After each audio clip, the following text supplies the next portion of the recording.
we need a press that is doing its job, and it isn't. I mean, that is why, you know, we have the problem with the principal problem with democracy. There's two big failures. One is all the corporate money that's going into our election process. And the second failure is that we have a negligent and indolent press in this country that has simply let down American democracy.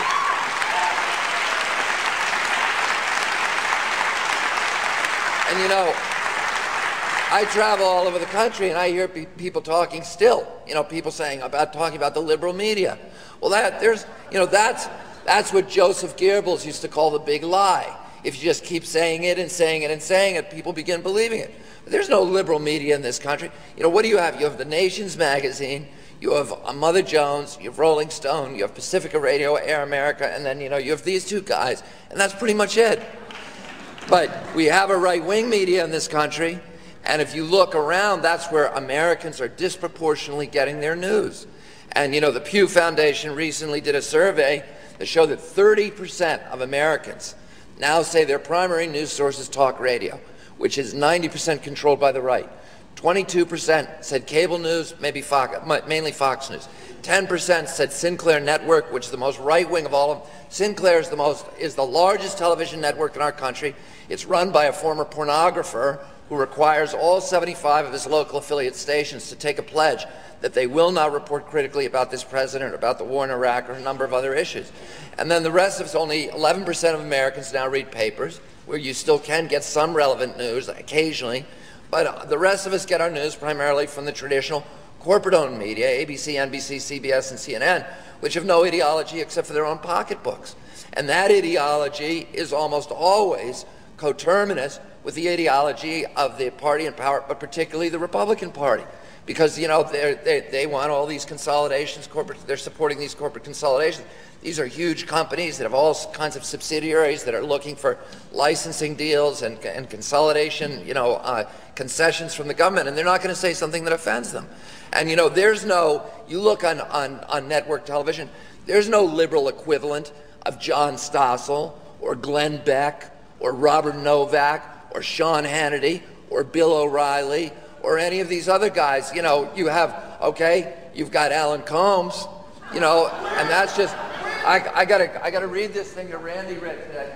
I mean, this guy is, you know, this is like, that show is like, you know, it's the Harlem Globetrotters and he plays the Washington, you know, Generals.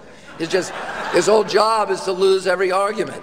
And he says, here's what he said when President Bush declared mission accomplished a year ago today. Now that the war in Iraq is all but over, shouldn't the people in Hollywood who oppose the president admit they were wrong? That's from our great, you know, liberal voice on the American media. So, you know, and what this devolution of the American press began in 1988 when Ronald Reagan abolished the Fairness Doctrine. We had a rule in this country that was passed in 1928 at the dawn of commercial radio, and that called the Fairness Doctrine. And that rule said that the airwaves belong to the public.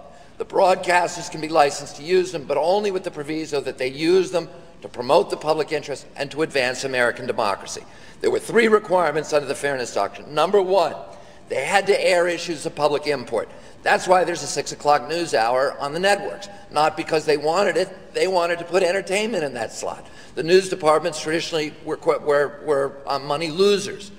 So they were forced to do that as part of the Fairness Doctrine. That's why the radio stations periodically update you on the news. It's part of the requirement under the original Fairness Doctrine that they're still, you know, doing as a tradition.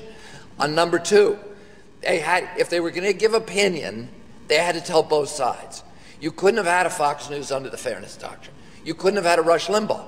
You could have had Rush, you know, 4 hours a day, but then they would have had to put somebody else on, a countervailing voice, for the next 4 hours. You couldn't have Rush and his ditto heads for 24 hours a day on the same station.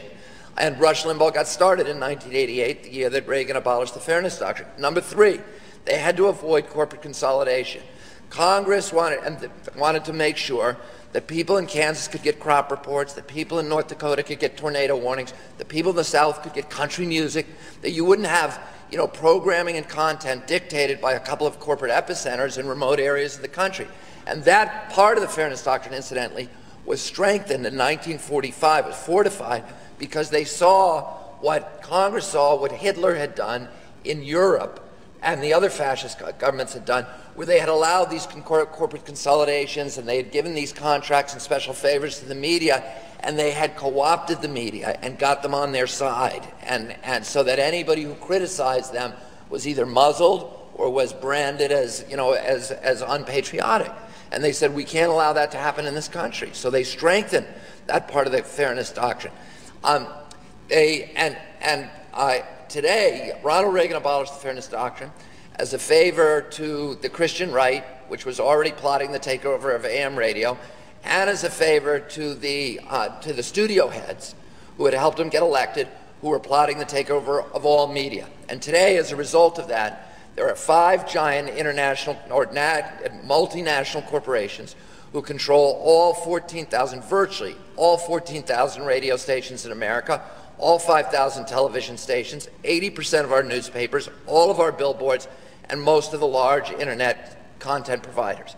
So there are 5 guys who are deciding what we hear as news and information. And the news departments have become corporate profit centers. They no longer have an obligation to promote the public interest. Their only obligation is to their shareholders. And they serve that obligation not by telling us the difficult issues that we need to understand, like, you know, what happens when you privatize Social Security, and how did the pharmaceutical companies end up controlling Medicaid and Medicare, and what, you know, what is global warming, and all of these issues, but rather by cutting costs. And guess what? Where do they cut costs? They cut costs by firing all of their investigative reporters. 80% of investigative reporters have lost their jobs over the past 15 years.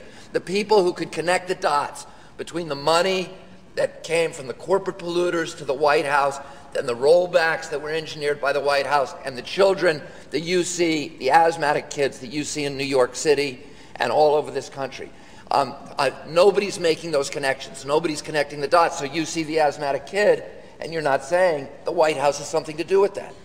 The fact that in 19 states you can no longer safely eat any freshwater fish caught in the state because of mercury contamination coming from coal-burning power plants that were supposed to have removed 90% of that mercury 5 years ago, but the White House, having accepted $48 million from that industry, rolled back those rules, so that now there are 19 states. All of the freshwater fish are unsafe to eat, and in 49 states, most or some of the freshwater fish, including New York, which most of them are unsafe to eat. The only state where all the freshwater fish are safe to eat is Wyoming, where the Republican-controlled legislature has refused to appropriate the money to test the fish. But in all the other states, some or most or all of them are unsafe to eat. According to CDC, 1 out of every 6 American women now has so much mercury in her womb, 1 out of every 6, that her children are at risk for a grim inventory of diseases: autism, blindness, mental retardation, heart, liver, and kidney disease. My levels of mercury are 2.5 times what EPA considers safe just from eating fish. And all of this could have been stopped, except that Bush abolished the mercury rule.